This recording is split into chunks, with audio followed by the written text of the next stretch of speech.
ಇವತ್ತಿನ ಸಮಾಜದಲ್ಲಿ ಈ ಲವ್ ಸೆಕ್ಸ್ ಧೋಕಾ ಅನ್ನೋದು ಯಾವ ಮಟ್ಟಕ್ಕಿದೆ ಅನ್ನೋದು ನೀವು ನೋಡ್ತಿದ್ದೀರಾ?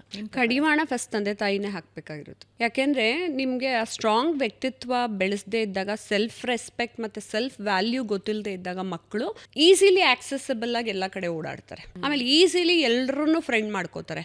ತನ್ನ ಪ್ರೇಷಿಯಸ್ ಟೈಮನ್ನು ಪ್ರೈಮ್ ಟೈಮಲ್ಲಿ ಎಲ್ಲರ ಜೊತೆ ಚಾಟ್ ಮಾಡೋಕ್ಕೆ ವೇಸ್ಟ್ ಮಾಡ್ತಾರೆ. ಯಾಕೆ ಅಂದರೆ they don't know the purpose of there existence.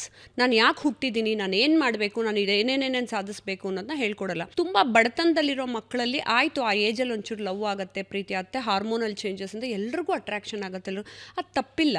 ಆದರೆ ಬಡತನ ಇರೋ ಮಕ್ಕಳಿಗೆ ಸ್ವಲ್ಪ ಜವಾಬ್ದಾರಿ ಇರುತ್ತೆ.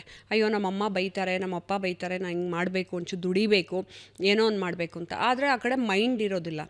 ಸೊ ನಿಮಗೆ this is where spirituality helps.